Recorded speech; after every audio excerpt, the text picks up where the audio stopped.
Hello! Today I want to talk to you about fat.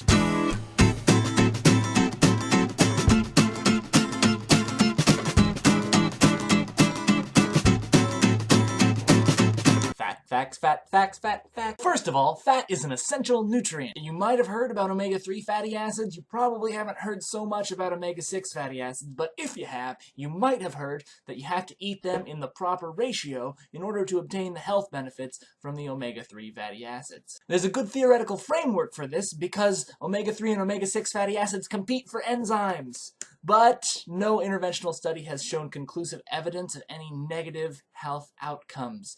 Also, fatty acid deficiency is pretty rare except in very small babies. Essential fatty acids are essential because they help us to produce eicosanoids. These are hormone-like compounds that have a variety of health effects, many of them very important. They help us to coagulate our blood, they prevent coagulation, they have inflammatory and anti-inflammatory responses. Like I said, all these are important, but the anticoagulant, anti-inflammatory, relaxing sort of effects tend to come from eicosanoids made from omega-3 fatty acids. The really critical thing for most folks eating a standard American diet is to eat more foods that are high in omega-3 fats. But Sam, what foods contain omega-3 fatty acids? Flax seeds or chia seeds, but only ground up, because if you don't grind them up, they're just a great source of insoluble fiber, which is a nutritionist's way of saying poop fodder. Herring, mackerel, salmon, fatty fish of all stripes, sardines are a really excellent source of omega-3 fatty acids. You can also get it from fish oil,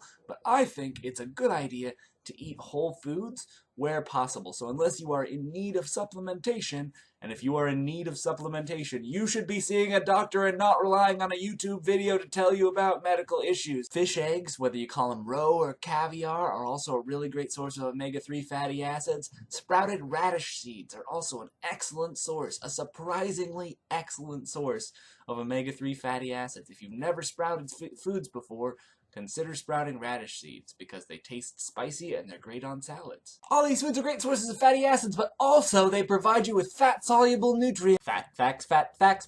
Secondly, fat-soluble nutrients require fat for them to be absorbed. Fat-soluble nutrients require fat for them to be absorbed. Fat-soluble nutrients require fat for them to be absorbed. If you are eating fat-soluble vitamin supplements that do not have any fat in them, if you are eating foods fortified with fat-soluble vitamins that don't have any fat, like orange juice fortified with vitamin D or fat-free vitamin D fortified milk.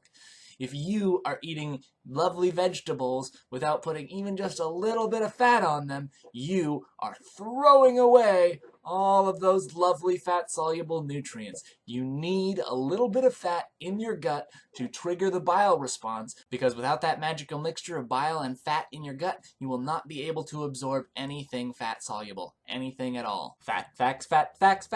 Speaking of bile, awkward segue number 2. You've probably heard that fiber and whole grains, especially oats from the Cheerios commercial, can help to improve heart health.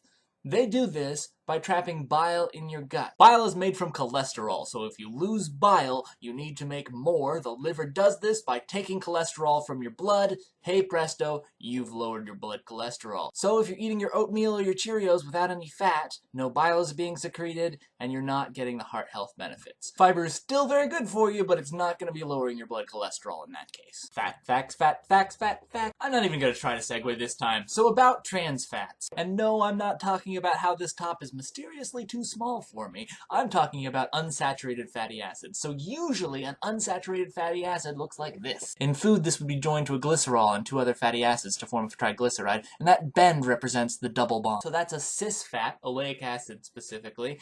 But in a trans fat, the orientation of the double bond is different, such that the hydrogens associated therewith are on opposing sides of the molecule, like this. This is L-eotic acid. It occurs naturally in milk and fish, and there is nothing unnatural about it. That's right, milk, meat, fish, all contain trans fatty acids in small quantities and probably won't do you any harm. So usually when people say trans fat, what they mean is hydrogenated fat. So hydrogenation is when you take an unsaturated oil and you bubble hydrogen through it under high pressure to produce trans fats and saturated fats. The results are less consistent than the enzymatically produced trans fatty acids that occur naturally, and you probably should eschew hydrogenated fats. The only way to know that a food contains hydrogenated fats is to look in the ingredients and read for any hydrogenated oils.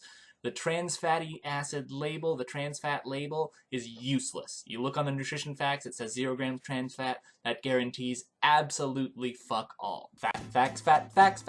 This has been Fat Facts. I have been Sam. Krista, I will see you tomorrow.